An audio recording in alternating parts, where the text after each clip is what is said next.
नमस्कार। News laundry की इस फेसबुक लाइव श्रृंखला में आज हम अयोध्या की 25वीं बरसी पर कुछ ऐसे पत्रकारों के साथ बैठे हैं जिन्होंने उस वक्त 6 दिसंबर 1992 को अयोध्या में रहकर इस पूरे वाकये को, इस पूरे हादसे को कवर किया। उनके अपने अनुभव होंगे। अयोध्या बेसिकली एक लंबे समय से चले आ रहे पूरे घटनाक्रम का क्लाइमेक्स था 1992 में। 1985 में जो राजनीति में धर्म का जो घालमेल शुरू हुआ शाहबानो केस से, फिर उसके बाद उसके नतीजे में अयोध्या में राजीव गांधी ने जिस तरह से विवादित परिसर का ताला खुलवाया और उसके बाद पूरे दक्षिणपंथी तबके ने उस पर कब्जा कर लिया, उस पूरे इशू पर, और राम मंदिर आंदोलन शुरू किया।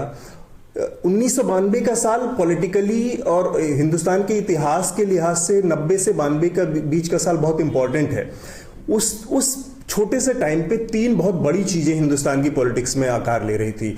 उसी समय मंडल आ रहा था, उसी समय मार्केट लिबरल हो रहा था और उसी समय मंदिर शुरू का आंदोलन चल रहा था। लेकिन इन तीनों चीजों में जो सबसे बड़ी पॉलिटिकल माइलेज देने वाली चीज साबित हुई, लंबे समय तक जिंदा रहने वाली जो कैपेसिटी जिसमें साबित हुई, वो मंदिर आंदोलन था। ये भी अजीब सा संयोग है कि आज जब 6 दिसंबर की बरसी पर हम इस मसले को पर बहस कर रहे हैं, ठीक एक दिन पहले 5 दिसंबर को सुप्रीम कोर्ट में इस मामले की आखिरी सुनवाई शुरू हुई है। 8 फरवरी से अब फिर से इसमें डे टू डे रोजाना सुनवाई होगी और इसका कोई नतीजा निकलेगा। हम इसी विषय पर आज बात करेंगे। मेरे साथ हमारी न्यूज लॉन्ड्री की एडिटर इन चीफ मधु त्रेहान हैं। मधु त्रेहान उस समय देश की पहली एक वीडियो मैगजीन हुआ करती थी न्यूज ट्रैक, उसकी एडिटर थी।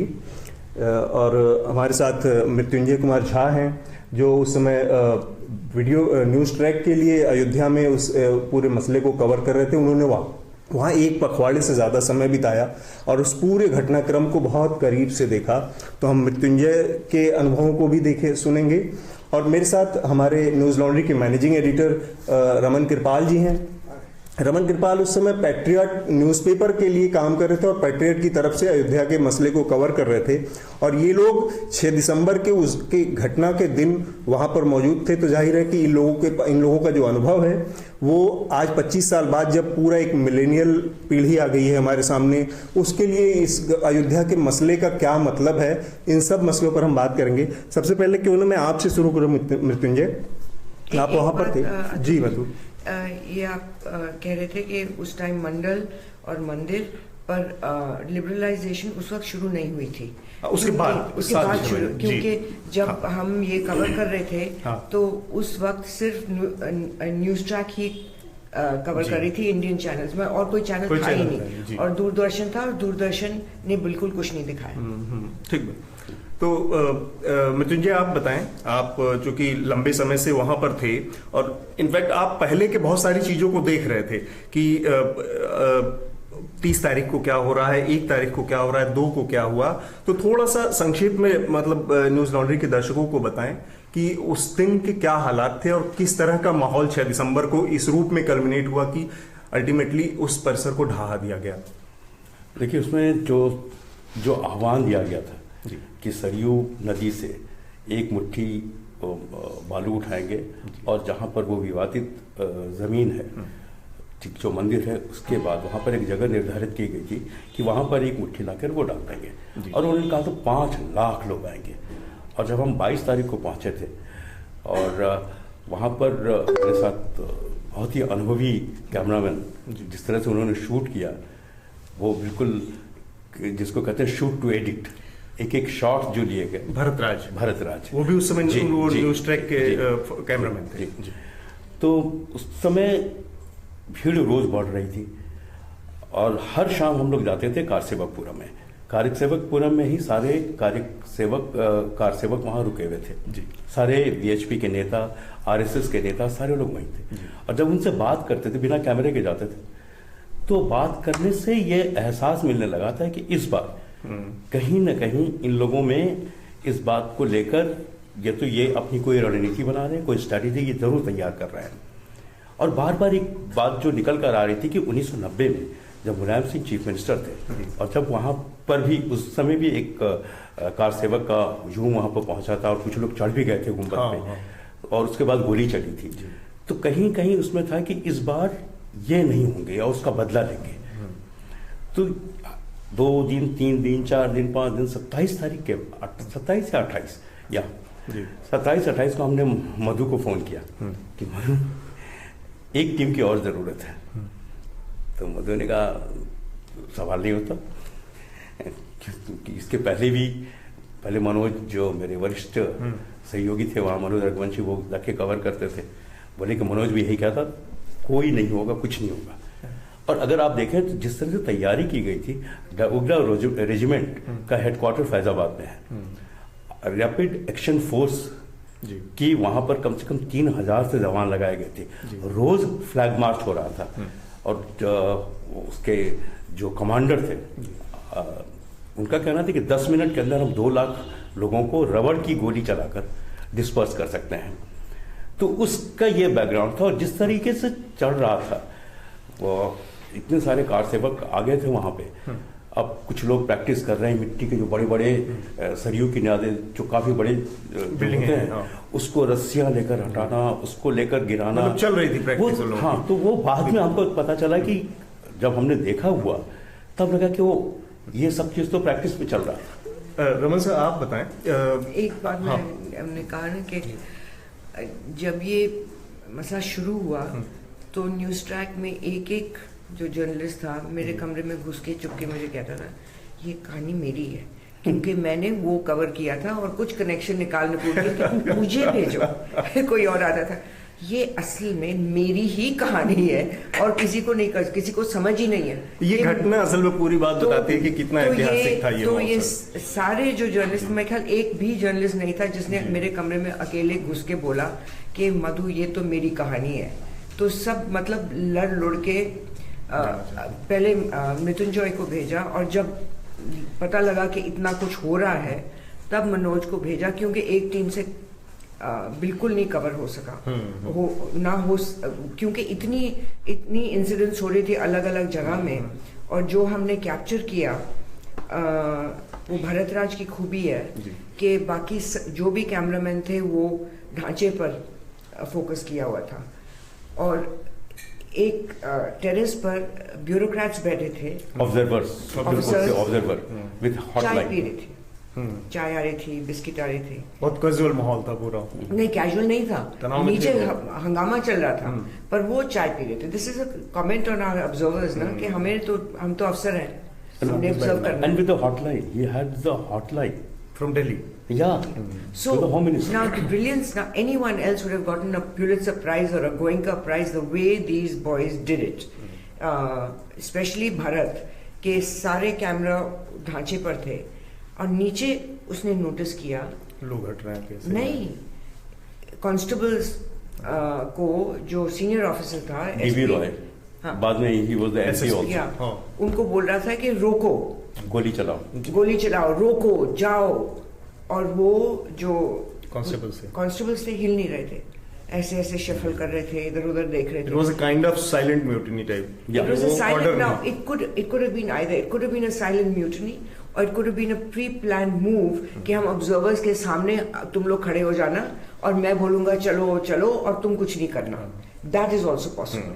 Because why would you parade them in front of the observers? कि मैंने अपनी ड्यूटी कर दी कि उनको रोको. Because the interview that he gave Mrityunjay, when he attended about that interview, it seemed like he was excited about being knocked down. The answer that he gave Mrityunjay. मैंने कहा कुछ होने वाला, तो वो कह रहा है आपको कुछ पता है क्या? मैंने कहा मुझे पता है, आप बताएं. कुछ नहीं होगा. पर लोगों में बहुत उत्साह है. तो you see, so he was going to blame it on people's उत्साह. ऐसी प्लानिंग. तो रमन से मुझे एक चीज बताया कि सबको दिख रहा था सारी चीजें. इवन आज भी बहुत सारे एविडेंस है, न्यूज ट्रैक के वो सारे विजुअल्स हैं जिसमें दिख रहा है साफ साफ कि किस तरह से लोग अटैक कर रहे हैं. एक प्लान उसके तहत हर जर्नलिस्ट देख रहा था. जर्नलिस्टों ने अपना वर्जन भी रखा सामने. इसके बावजूद प्रशासन का ये कहना या प्रशासन को किस हद तक माना जाए कि वो उसकी मिली भगत थी?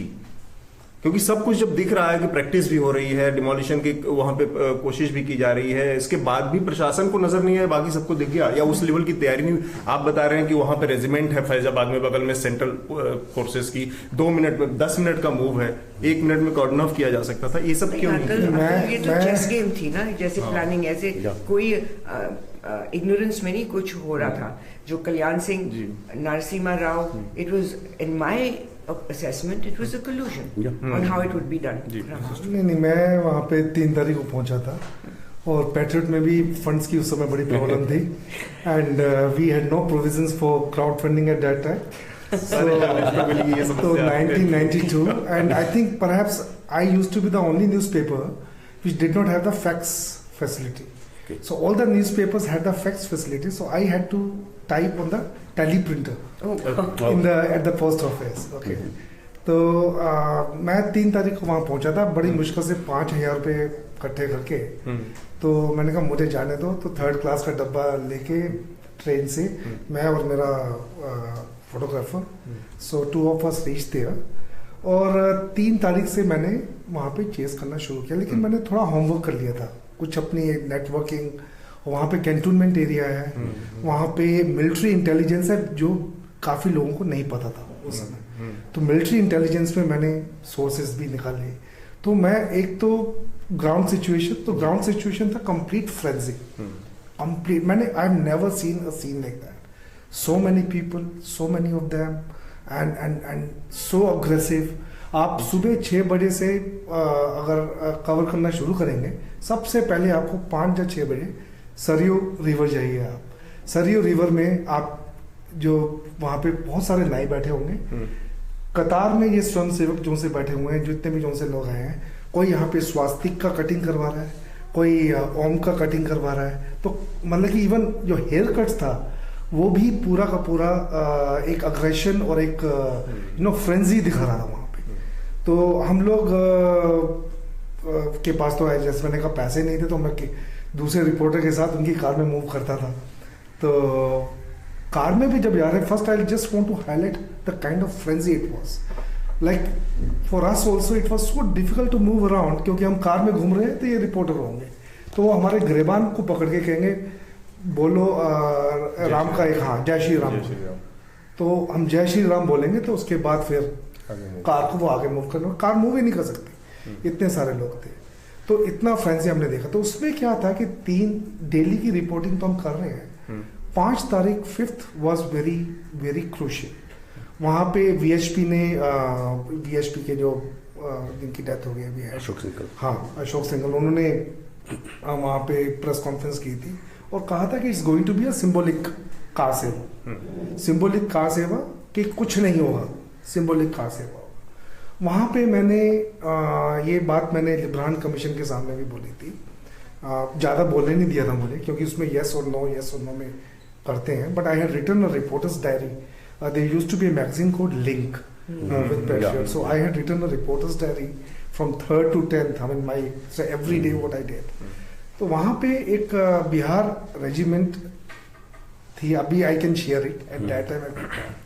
बिहार रेजिमेंट में मेरा एक सोर्स था बहुत सॉलिड, तो उसने मुझे बहुत कैटेगोरिकली बताया था कि एक कितने का ग्रुप होगा, किस बहराइच से वो आएंगे सरयू रिवर के through, and they are the ones who have been trained. The yellow bands. हाँ, एंड जो यहाँ पे ट्रेनिंग चल रही है, that is for you guys to shoot and do whatever. But the guys who are going to break it, they are coming from Bahraich. उनका पूरा का पूरा आएगा. और सुबह वही जो मधु बता रही कि वो ऑलरेडी सब कुछ बहुत प्री प्लान्ड सब कुछ था. एंड आल्सो जैसे वो ढांचा गिरा, मेरी असेसमेंट ये है कि इतनी बड़ी बिल्डिंग और इतनी मजबूत, कोई कमजोर बिल्डिंग नहीं थी, तो वो शवल्स और पिकल से कभी नहीं टूट सकती. तो it was pre wired with explosives. और एक सिग्नल जब गया कि आप न्यूज़ ट्रैक के टेप में देखेंगे कि अशोक सिंघल, इनफैक्ट अशोक सिंघल ने एक इंटरव्यू में कहा कि हम सुप्रीम कोर्ट ना किसी को मानते हैं, नहीं मानते, हम अपना करेंगे जो करेंगे. वो 5 तारीख का था. ये मैं मानती हूँ कि कई leaders BJP were kept in the dark about the real plan from the RSS and VHP ने उनको पॉलिटिकल लीडर्स को कुछ डिटेल्स नहीं बताया। और बाकी भी हमने बाद में भी इंटरव्यूज की थी people who were underground at that time hiding from the police, RSS and VHP and Shiv Sena ke log who claimed that we did it and all that. They hid their faces and gave the interviews.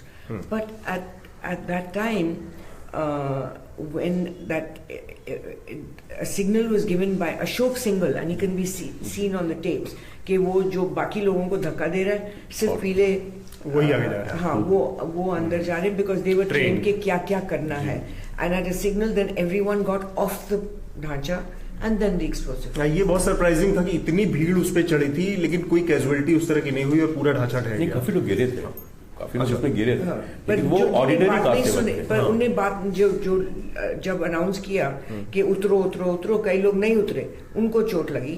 वैसे तो majority तो उतर गए थे। और फिर ये उमा भारती, मनोज सब झप्पी लगा रहे थे। अडवाणी जी कुछ दूसरे पोजीशन में थे। अच्छा, हाँ, वो राम चबूतरा था, उसके अंदर कमरे में उन्होंने अपने आप को बंद कर दिया। मेरा ख्याल है उनको वो सोच रहे थे कि ये यात्रा यहाँ होगी, कुछ पूजा होगी, सिंबॉलिक करेंगे।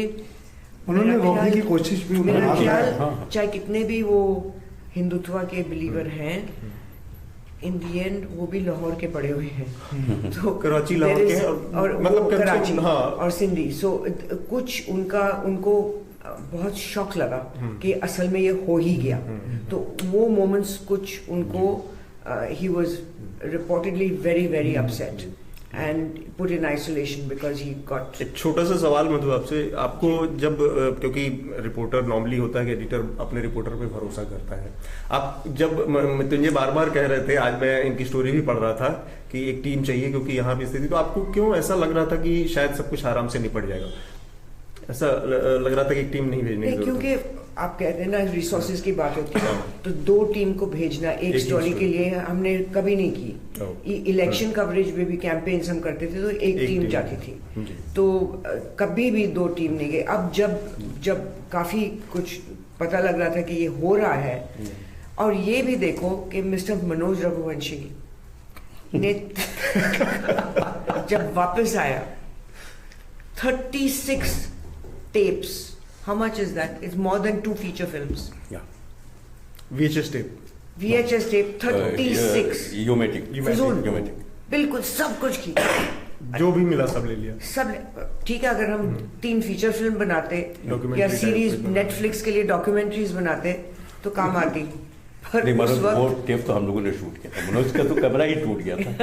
पता नहीं क्या हुआ, पर वो 36 नहीं मृत्युंजय, वो 36 टेप्स जब मैंने देखे मुझे इतना गुस्सा आया कि तुम 36 टेप्स का खर्चा एक कहानी के लिए, हम पूरे साल में 36 टेप्स नहीं यूज करते। तो एक तो वो बात थी, बट इट वाज ऑल दूसरी बात और दूसरी बात, जब उसने स्टोरी हिज पार्ट जब उसने लिखी, मनोज उस वक्त बीजेपी का और हिंदुत्व का बहुत सपोर्टर हुआ, बहुत सॉफ्ट कॉर्नर नहीं, he was an out and out Hindutva supporter, BJP supporter. So with his stories मुझे बहुत मुश्किल पड़ती थी क्योंकि जब वो वापस स्टोरी लाता था मेरे को बैलेंस दूसरी साइड ये वो, I had to always uncolour his stories. But हैरानगी की बात है कि ये स्टोरी में उसने बिल्कुल बैलेंस वॉइस ओवर लिखा, बैलेंस स्टोरी लिखी, जो सामने था उसने कोई, हाँ जब ढांचा गिर गया तब उसने उमा भारती की झप्पी लगाई हुई विच, और फिर मुझे रिपोर्ट आई कि आपका न्यूज ट्रैक का रिपोर्टर ये कर रहा था वो कर रहा था, वो suppose to be you know neutral, पर जो उसने स्टोरी की वो वाकई न्यूट्रल थी। मैं हैरान थी, तो मैंने उसे बुलाया, पूछा कि ये कैसे हुआ कि हमसे बहस नहीं हो रही, तुमने जो सही बिल्कुल बैलेंस में लिखा। तो उसने अच्छा जवाब दिया मुझे, इसे देखो, पहला धर्म है जर्नलिज्म, दूसरा धर्म है बीजेपी वगैरह हिंदुत्व। जर्नलिस्ट। आप दोनों लोग कमीशन, लिब्राहन कमीशन बना, उसमें भी शामिल हुए, तो उसके सामने पेश हुए, तो वो एक्सपीरियंस, क्योंकि मैं ये इंस्टीट्यूशनल जो स्ट्रक्चर है हमारा, उसके लिहाज से ये सवाल बहुत इंपॉर्टेंट मुझे लगता है कि ऐसी जांच एजेंसियों का, क्योंकि हमारे सामने तमाम आयोग आते जाते रहते हैं, उसकी कोई उस तरह की वैलिडिटी नहीं है, सरकारें आती हैं और उसको मानना ना मानना उसके ऊपर अपने पॉलिटिकल उस पर निर्भर करता है। तो इन कमीशंस की योग्यता, उपयोगिता और उसके यूज पे और मिसयूज पर तो नहीं जाते हैं, लेकिन वहां पे जो चीजें हुई उसमें आप लोगों को क्या लगा कि वो वहां से कुछ चीजें सही निकल के आ सकती थी? क्योंकि यहाँ तो पूरी तरह से सब चीजें प्लान तरीके से कर दी गई थी। अब क्या वहां पे जब आप लोग पेश हुए तो इससे लगा कि किसी मुकाम पर ये नतीजा या ये जांच पहुंचेगी? I differs twice before the Liberhan commission. तो उन्होंने 2 बार जब मुझे बुलाया तो उसमें लॉयर्स थे, और अच्छा मुझे ये था कि they are calling me as an independent witness, since I was there I have written a report. तो सीबीआई ने मुझे शुरू में अप्रोच किया था, बट जब लिब्रान कमीशन की रिपोर्ट आई तो उसमें लिखा हुआ था सेंट्रल गवर्नमेंट विटनेस, CGW24 मेरा नंबर था। तो मुझे 17 साल के बाद पता चल रहा कि मैं सेंट्रल गवर्नमेंट का विटनेस था। तो मुझे यही नहीं पता कि मैं एज ए विटनेस जो गया था कि मैं इंडिपेंडेंट विटनेस था, क्या था। और वहाँ पे जिस टाइप के क्वेश्चन पूछे थे, यस और नो, यस और नो, उसमें मैं एक बहुत बड़ी चीज़, मतलब कल्याण सिंह गवर्नमेंट, ठीक है, you can go all out against Kalyan Singh government, लेकिन द फैक्ट दैट, जैसे मैंने बताया, ये Bihar regiment, this comes directly under the centre. जो इन्फॉर्मेशन उसने मुझे दी वो वहाँ पे भी फीड की उसने। इनफैक्ट उसकी इन्फॉर्मेशन इतनी ठीक थी कि कब RAF एंटर कर रही है, कब नहीं कर रही है, सारी की सारी इन्फॉर्मेशन मिली। And many of the journalist were depending on me, क्योंकि मैं पैट्रियट कोई पढ़ता ही नहीं था, बड़े कम लेफ्टिस्ट लोग पढ़ा करते थे।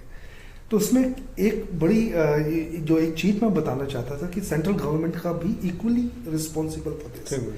This is what I wanted to tell the Librahn Commission, which it could never come across because these guys never let me speak. For 48 hours, Narasimha Rao was missing after the 6th, when it was brought down. Yes. Because obviously the VHP, this is rumor, this is gossip, and I cannot verify it, but it was said many times over कि a deal was made कि आप इस ढांचा को हमको गिराने दो और आपकी गद्दी थामे। No, I was very fortunate, Madhu. I saw something which no other person could see. जब मैं सीता रसोई के ऊपर खड़ा हुआ था, हमारे ऊपर अटैक हुआ, तो हम उसके नीचे वाले फ्लोर पे आ गए। नीचे वाले फ्लोर पे उन्होंने हमको एक कैमरा एक कमरे में बंद कर दिया, सारे कैमरा रख दिए और हमको एक कमरे में बंद कर दिया। तो वहाँ पे भी पत्थर मार रहे थे, लेकिन जाली लगी हुई थी, तो हमको हिट नहीं कर रहा था वो। तो मैंने किसी तरीके से भगवा कपड़ा कहीं से पकड़ के घर में रखा, जय श्री राम करके निकल गया। तो मैं एक डायरेक्शन में चला गया, तो उस समय तक हम सब इकट्ठा कोई भी नहीं था। तो मैं जिस डायरेक्शन में चला गया, मेरी किस्मत बहुत अच्छी थी कि मुझे RAF आती हुई दिखाई दी। तो it means RAF was marching in. So immediately मैं गया और मैं अपने आप को इंट्रोड्यूस किया, और जो वहाँ पे था, क्या नाम इसका, कमांडेंट, तो उसने अपनी गाड़ी में मेरे को बिठा लिया। साथ में क्या होता है कि law and order is state issue, तो RAF तो comes directly under the central government, तो RAF can not move on its own. तो वहाँ पे DM साथ में जा रहा था उसके, तो अचानक DM ने कहा कि आप आगे नहीं जाएंगे। तो उसका नाम अदीब था, मैंने उस समय डायरी लिखी थी, तो सब नाम मेरे को स्टोरी भी की थी मैंने। तो उसने कहा कि क्यों नहीं जाएंगे, तो वो मेरे सामने बात हो रही है वॉकी टॉकी में, वो सेंटर से बात करते हैं, तो सेंटर से उसको एक ऑर्डर आता है, ठीक है, you take it in writing from him कि हम आगे क्यों नहीं जाएंगे। तो वो जो जीप थी, मेरे ख्याल से जिप्सी थी, जिप्सी के बोनेट के ऊपर लिख के वहाँ पे उन्होंने, अदीब ने लिखा, मुझे स्टेट ने लिखा कि भाई हम आगे इसलिए नहीं जा सकते क्योंकि रास्ते ब्लॉक है, और रास्ता ब्लॉक नहीं था, but that was written in that letter कि रास्ते ब्लॉक है। और उसके बाद RAF को रोक दिया गया, the entire RAF started going. ये फैजाबाद से ऑलमोस्ट अयोध्या पहुंच गए थे, क्योंकि हम तो वापस पैदल जा रहे थे। तो आप भी, आपके साथ भी जो अटैक हुआ जर्नलिस्टों के ऊपर, मतलब जर्नलिस्टों को उस समय तक इतनी अवेयरनेस या इतनी मीडिया को लेके आज की तारीख में है कि हर आदमी के हाथ में मोबाइल है, तो लोगों को डर रहता है जो क्राइम करता है, अपराध करता है। उस समय भी ये चीज लोगों को पता थी। आप लोगों को फिर अटैक हुआ, तो वो क्या वाकया रहा? देखिए, हम लोगों को नहीं पता था कि हम लोगों पर अटैक हुआ। हम लोग को ये पता था कि ये ढांचा तोड़ देंगे ये, लेकिन ये नहीं पता था कि हमको मारेंगे। अच्छा, हमको भी इसलिए जिनके हाथ में कैमरा था, उनको तो चाहे स्टिल कैमरा हो या टेलीविजन मूवी कैमरा हो या बीटा कैमरा हो, तो वो ऐसे लोगों को निशाना बना रहे थे जिनके हाथ में कैमरा हो। अगर आप जैसे कैमरा आपके पास नहीं है, अगर आपने राम नाम वाला चादर ओढ़ लिया तो हम इसी तरह घूम रहे थे। और हमारा जो कैमरामैन अशोक ने एक टेप को लेके किसी के घर के वो मानस धर्मशाला के छत पे था। तो जब वहां अटैक हुआ तो अशोक भागा टेप लेके और किसी कमरे में उसने ऐसे डाल दिया। फिर आया, फिर जब हमारा भी कैमरा बंद हो गया करीब 3 बजे के आसपास, तो मैंने कहा अशोक टेप कर, कहता टेप तो, मैंने कहा चल आते हैं। फिर हम लोगों ने वो रामनवमी वाली चादर ओढ़ी। मैंने कहा कमरा तुझे याद है 37 या 39 था। तो नॉक किया तो एक बूढ़ी महिला थी, उन्हें दरवाजा खोल दिया। तो अशोक ने ऐसे ही देखा, कहता टेप निकाला, थैंक यू। उसके बाद उसको हम लोगों ने यहाँ डाला है। किसी समय क्या एक सवाल है हमारे दर्शक हैं उनका, दीपांशु अग्रवाल का, What is your take on all the hyper nationalist organizations like BHP, RSS, etc. celebrating this day as a शौर्य दिवस? मधु, जो शौर्य दिवस राइट विंग ऑर्गेनाइजेशंस सेलिब्रेट करते हैं आज के दिन तमाम। It's a free country, they can do whatever they like. I don't have any opinion on that, you know. I think it's a personal thing, and I think this is what it reminds me of, like when the case of O.J. Simpson was going on in America. So whether you thought he was guilty or not guilty depended on your race. Agar if you were black, if you were an African American, you thought he was innocent. If you were white, you thought he was guilty. और ये बिल्कुल वैसा है कि depending on who I am, if I'm a Muslim, I will think a certain way about Ayodhya. If I'm a Hindu, they I will think Black a certain Day. If I'm a, you know, Sanatan Dharam is different. If I'm Arya Samaj is different. So it's actually, this is a very funny situation that a political situation, a religious situation is being divided along lines or according to who you are. And ये मुझे मतलब कुछ as reporting is our first religion, and since I was there you know at the spot on December 6, 1992, so I can at least say it was very, very unfortunate incident. The political masters are really, they need to be blamed for this, and anybody celebrating that particular day as a Shaurya Divas is something which I would definitely not like to endorse, because okay, they are free to do whatever, but I will personally not endorse it. आपका कोई इस पर मत? मैं आपको सिर्फ एक चीज़ इसमें बताना चाहूँगा कि 1998 में नरसिम्हा राव ने किताब की आई द इनसाइडर अपनी बायोग्राफी में। तो उस वक्त तो प्रधानमंत्री थे नहीं, तो मैंने एक रिक्वेस्ट डाली कि मैं आपसे बात करना चाहता हूँ इस किताब के बारे में। उन्होंने कहा कि बेटी है, मैं मिलने गया, उन्होंने बुक दी, कहा पढ़ के आना और फिर सवाल मुझे भेजना। फिर मैंने सवाल भी भेज दिया और जब वहाँ पहुँचा किताब पर बात कर ली, हमारा कैमरा बंद हो गया।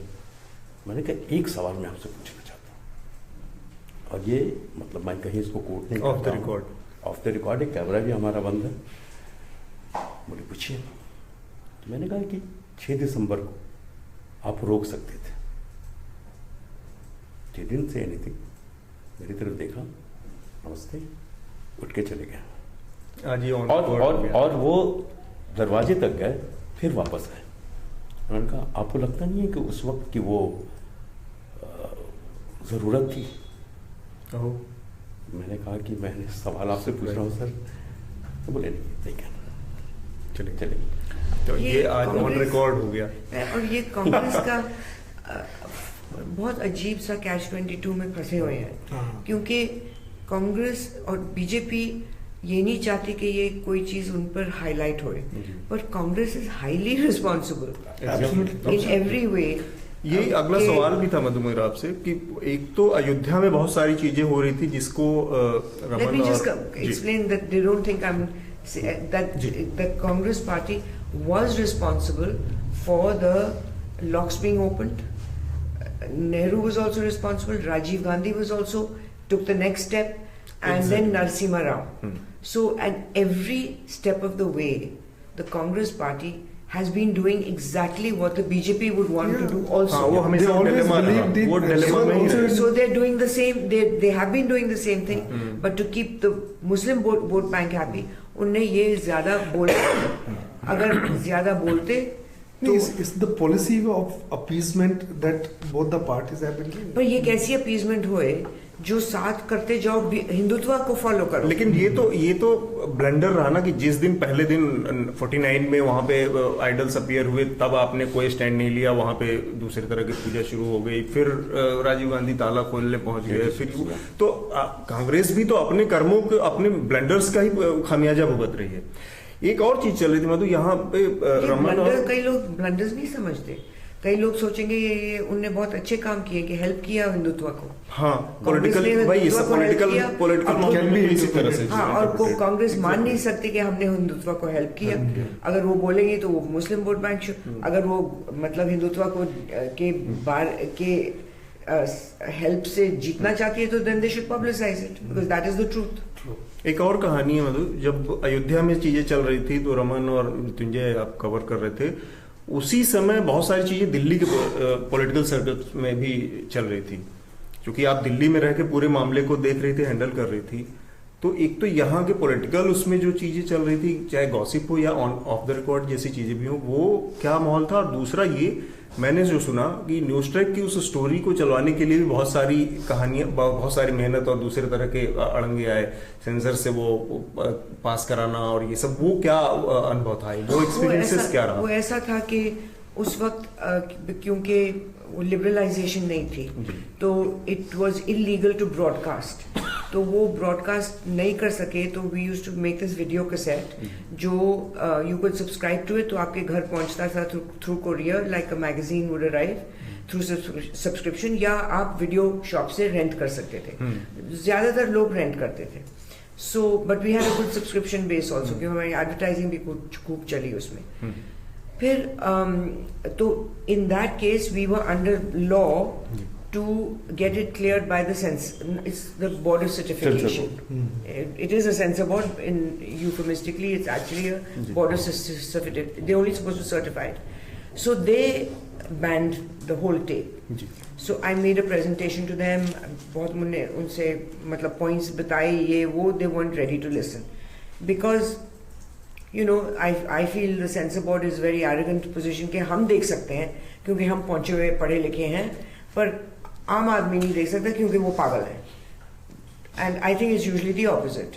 आम आदमी मोर सेंसिबल एंड इंटेलिजेंट, और वो जो बैठे हुए हैं judging everything are the real crazies. So anyway, तो फिर दे बैंड इट. फिर there is an legal cause that you can appeal.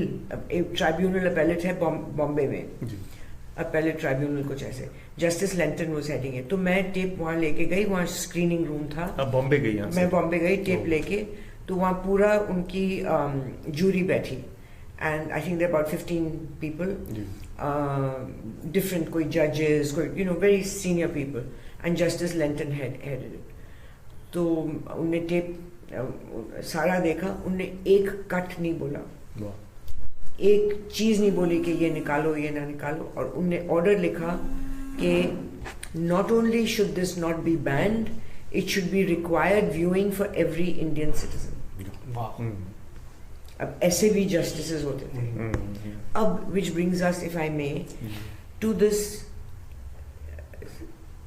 what should one call it, the court case yesterday in the Supreme Court.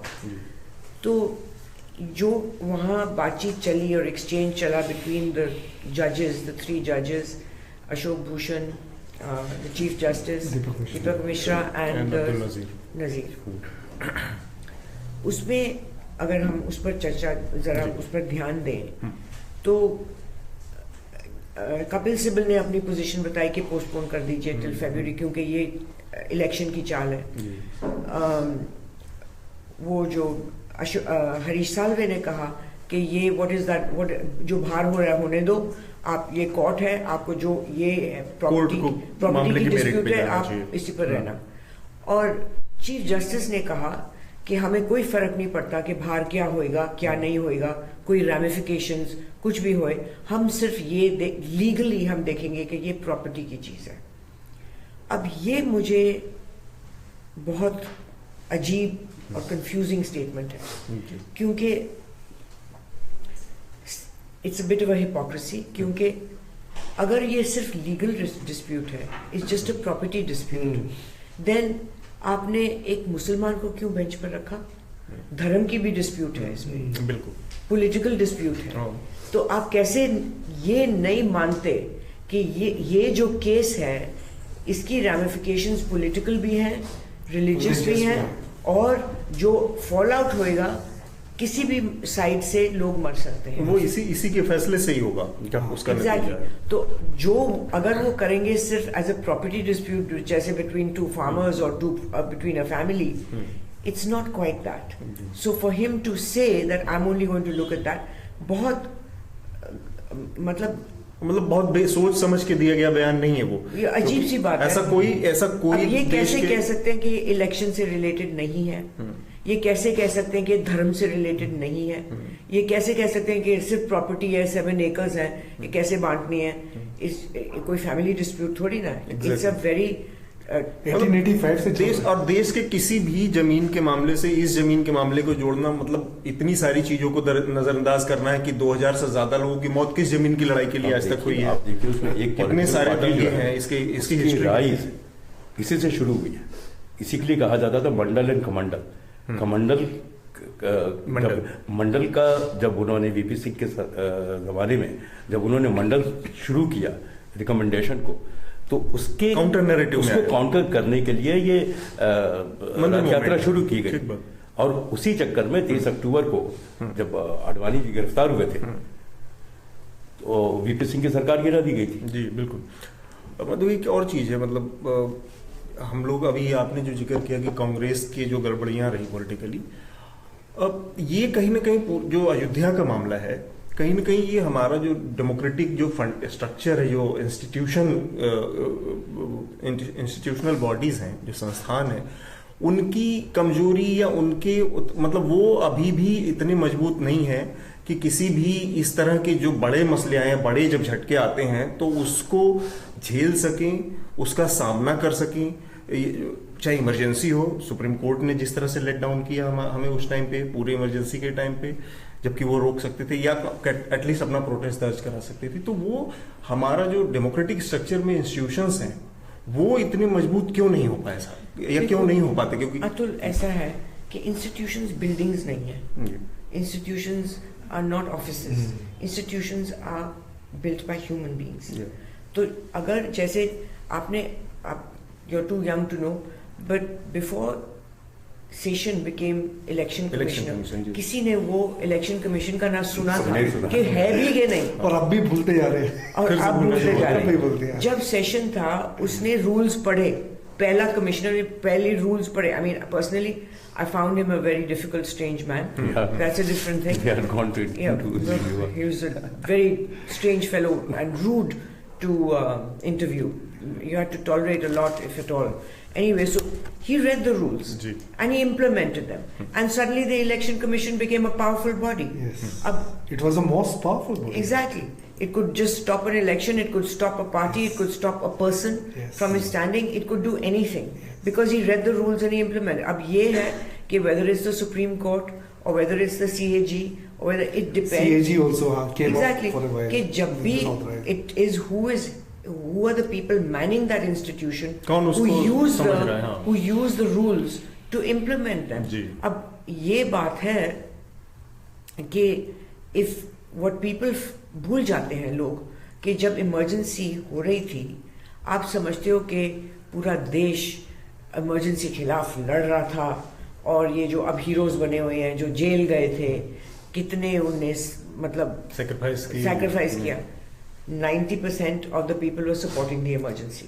जैसे आज दिल्ली देख रहे हैं वैसे दिल्ली था, जो जेल में थे वो चुपके से मर रहे थे, कोई उनको सपोर्ट नहीं कर रहा था। उनको देखते हैं कि वो तो ट्रबल मेकर्स हैं, जेल में ही जाए, क्या फर्क पड़ता है, ये जर्नलिस्ट, ये पॉलिटिशियंस, ये सब, द मेजॉरिटी बिल्कुल जैसे आज दिल्ली लग रही है वैसे ही लगती थी। ठीक है, ड्राइंग रूम्स में लोग जरा ध्यान से बात करते थे, डर के बात ही नहीं करते थे, पर बस इससे ज्यादा कुछ नहीं था। अब आज देखिए कि जो भी कुछ हो रहा है, या अयोध्या के बारे में जो भी कुछ हो रहा है, चाहे सीबीआई होए, चाहे सुप्रीम कोर्ट होए, ये the influence of the government जो भी है is how much these institutions allow it, how much those people in power allow it. If you allow it, you become weak. Yes. You become a weak institution. If you stand up to power. Assert नहीं कर रहे हैं अगर आप. Yeah. Stand up to the pressure. Yes. एक और सवाल आया है सैमथन का. Do you think if Supreme Court will allow Ram Mandir to be constructed, this country can erupt into a riot just like in 92? थोड़ा hypothetical सवाल है. कि क्या हो सकता है? Obviously नतीजा आने पर आपको क्या लगता है? क्योंकि आप लोगों ने उस समय देखा है. अभी देखिए, अब जो इसके 3 मेन है, एक तो खुद रामलला विराजमान, एक निर्मोही अखाड़ा और दूसरा सुन्नी वक्फ। 2 लोग कह रहे हैं कि उनका जो भी सुप्रीम कोर्ट का फैसला होगा उसको वो मानेंगे। और ये मैं नहीं, मतलब किसी भी तरह का फैसला है या सॉल्यूशन हो इसका, या हो सकता है सुप्रीम कोर्ट चाहे कि वो बीच में मेडिएट करे या कुछ उस तरह करे, तो मुझे लगता नहीं है कि अब उस चीज को दोहराया जाएगा अनलेस कुछ ऐसा कुछ हो जाए। I think it won't be fair to predict anything. Causes, the law is the cause. जो भी कुछ है, अगर सुप्रीम कोर्ट की जो भी वो ऑर्डर देते हैं, जजमेंट देते हैं, तो सरकार की जिम्मेवारी है कि कोई राइट्स ना हो, कोई, it is their responsibility. And when you want to control a right, you can control a right, when you don't want to, you let it happen. So I think that whatever the decision is, it isn't a given that there will be riots. But I think जो सबसे ज़रूरी बात है कि मुझे ये उम्मीद है कि जो भी जजमेंट सुप्रीम कोर्ट दे, वो ऐसी जजमेंट दे कि कोई भी साइड ये ना महसूस करे कि उनको चोट लगी है। अगर वो ऐसी डिसीजन दे जो सबको फील करे, सबको महसूस करे कि for that they have to understand it's not a property dispute. That is what I mean. So if they understand it's not just a property dispute, and they understand that there is a religious and political. Now अब वो कह रहे हैं, कल chief justice ने कहा कि ये इसमें कपिल सिब्बल को आज में पॉलिटिक्स क्यों ला रहे हो। आज अमित शाह ने पूछा राहुल गांधी, कल शाम को ही पूछ लिया, या कल शाम को पूछ लिया कि उनको मंदिर की बताओ राय क्या है। तो अगर ये पॉलिटिक्स नहीं है तो क्या अब ये मुझे बताओ कि चीफ जस्टिस और अशोक भूषण और जस्टिस नजीर नहीं पढ़ेंगे? True. एक और चीज उसमें इम्पोर्टेंट चीज दिमाग से मिस कर रही थी, मुझे लग रहा है उस पर भी बात होनी चाहिए कि अभी क्योंकि ये मामला शुरू हुआ है जब से कि 5 तारीख से डे टू डे हियरिंग शुरू हुई है, 2 चीजें डे टू डे हियरिंग नहीं है, अब 8 से अब 8 से फिर से शुरू होगी डे टू डे। अच्छा, आई थॉट कि फरवरी को नहीं, हाँ 8 फरवरी से पहले आज से होनी थी, तो चूंकि लोगों ने कल इनका मानना था कि इतने सारे डॉक्यूमेंट्स है 90,000, तो उसको स्टडी करने में टाइम लगेगा, तो अब नई डेट है 8 फरवरी, देन 8 फरवरी से ऑनवर्ड डे टू डे होगी। तो इस बीच में एक और कोशिश की श्री रविशंकर ने, जिनको के बारे में आप कह सकते हैं कि मीडिएटर हर मीडिएशन में फेल हो जाते हैं, वो हर चीज में कूद जाते हैं और फेल हो जाते हैं। उसी समय आज की तारीख में जो यूपीए के टाइम में सोनिया गांधी हुआ करती थी, कमोबेश वही स्थिति आज की तारीख में आरएसएस चीफ मोहन भागवत की है। उन्होंने आज से सिर्फ 1 हफ्ते पहले एक बयान दिया, जबकि 5 सबको पता है कि 5 तारीख से शुरू होनी थी हियरिंग। उनका कहना था कि मंदिर उसी स्थान पर बनेगा, इसको लेके किसी को कोई कंफ्यूजन नहीं होना चाहिए और हमें इसको लेके कतई पीछे हटने की जरूरत नहीं है। ये बयान किसी मतलब जो आदमी कोई कॉन्स्टिट्यूशनल पोस्ट नहीं रखता है, कोई किसी तरह की उसमें नहीं है, जवाबदेही की स्थिति में नहीं है और इतना पावर एंटरटेन कर रहा है आज की तारीख में, उसकी तरफ से सुनवाई से ठीक पहले एक बयान आना, क्या सुप्रीम कोर्ट या किसी को किस लेवल तक प्रेशर में ला सकता है? ऐसा हो सकता है? नहीं, अब सबसे बड़ी बात है कि ये मंदिर बनाना बीजेपी के मैनिफेस्टो में है, उनके इलेक्शन कैंपेन में है, और 2019 तक उन्हें वायदा किया है कि मंदिर बनेगा। अब how can the Supreme Court not be cognisant of the fact कि अगर ये जो केस आप सुन रहे हैं एक पॉलिटिकल पार्टी की मैनिफेस्टो में है और उनके लिए सफलता होगी अगर आप ऐसे ऑर्डर देंगे, तो ये सबसे जरूरी बात है कि अगर मेरा ख्याल जो उन्होंने सजेशन दी थी कि ये बेंच को एक्सपैंड कर दो, 3 से 5 कर दो, 10 कर दो, तो मेरा ख्याल उसमें ज्यादा बैलेंस की उम्मीद होगी।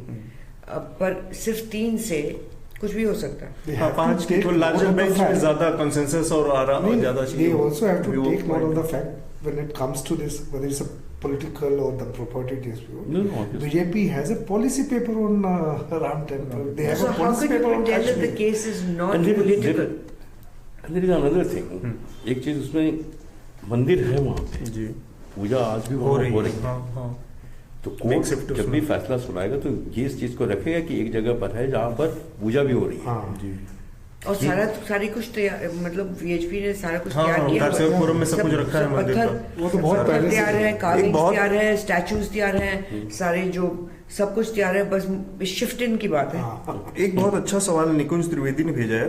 Do you think the result of demolition, the conspiracy case which is going on in Raebareli court, Raebareli अब लखनऊ, 2 जगह से चल रही है, लखनऊ एक रायबरेली, तो should come first rather than what to build?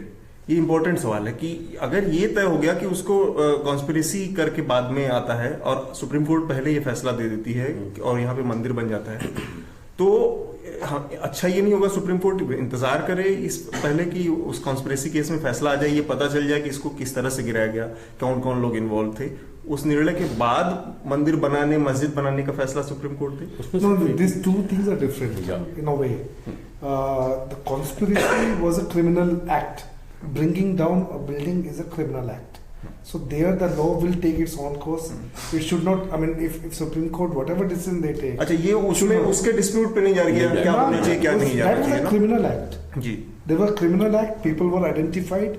There were some people who were inciting the violence. So their names have been identified and they have been charge sheeted. So उसका supreme court से लेना नहीं। और ये construction और किसको कौन क्या बनाएगा, उस जो राइवलरी में हो रहा है, हाँ, उसकी डिसीजन में कोई ताल्लुक नहीं। एक ऐसा केस जिसने पिछले 60 सालों में आज़ादी के ठीक बाद से ही पूरे भारतीय जो अवचेतन है उस पर बहुत कब्जा किए रखा है, उस पर हमेशा से उसका असर रहा है। लंबे समय तक ये विवाद अटका रहा। 2010 में हाईकोर्ट ने लखनऊ बेंच ने, इलाहाबाद हाईकोर्ट के लखनऊ बेंच ने फैसला दिया कि इसको 3 हिस्सों में बांटा जाए। एक हिस्सा उसमें सुन्नी सेंट्रल वक्फ बोर्ड को दिया, एक हिस्सा निर्मोही अखाड़ा और तीसरा रामलला विराजमान का अपना। इसके बाद तीनों पक्ष फिर से सुप्रीम कोर्ट में गए हैं और ये एक तरह से सही भी है, तरीका है कि अंततः जो मामला कोर्ट में या किसी विवाद में फंसा है वो अंतिम नतीजे तक पहुंचे और सुप्रीम कोर्ट से उसका नतीजा आए, ताकि फिर उसके बाद किसी फर्दर विवाद की उम्मीद न रह जाए। वो उस फैसले की घड़ी करीब करीब आ गई है। शायद अगले 1 साल 1.5 साल, जो जैसा कि राजीव धवन ने सुप्रीम कोर्ट में कल अपने उसमें कहा कि जितने डॉक्यूमेंट्स और जितना है उसके लिए शायद अगले साल अक्टूबर तक लग सकता है इसको स्टडी करने में। वो तो ठीक है, 60 साल जिस देश ने इंतजार किया है 2-3 साल और इंतजार कर सकता है, लेकिन सुप्रीम कोर्ट का जो फैसला है, जैसा मधु ने कहा, कि वो इस तरह का फैसला हो कि जो सारे पक्षों को उसमें किसी को मतलब निराशा न महसूस हो। और मुझे लगता है कि let give peace a chance. हाँ, तो शांति को एक मौका फिर से देना चाहिए। और एक भी चॉइस है जी, which is rather strange choice जी, कि लटके रहने दो, लटकते जाए और ऐसे ही पीस रहेगी। पर उसमें एक नुकसान है मधु, मुझे लगता है कि उसको समय समय पर पॉलिटिकल पार्टी अपने हिसाब से इंटरप्रेट करके कभी 92 जैसे दंगे करा सकती हैं, कभी उसको दबा देंगी, कभी कुछ। तो फिर इसको खत्म करना चाहिए। तो ये एक बार, हाँ, it will keep simmering and then बार बार पलट के वापस आएगा और कुछ भी किसी भी रूप में, हम नहीं जानते कितने विभत्स रूप में सामने आएगा चीजें। तो मुझे लगता है कि आप लोगों ने 92 के उस दौरान वाकये का आंखों देखा, जिन लोगों की थी उसको सुना होगा और आप लोगों को सुन के अच्छा भी लगा होगा। एक और फेसबुक लाइव के साथ जल्दी न्यूज़ लॉन्ड्री पर हम लौटेंगे। अपने सुझाव और विचार हमें हमारे फेसबुक पेज पर जरूर साझा करें। नमस्कार।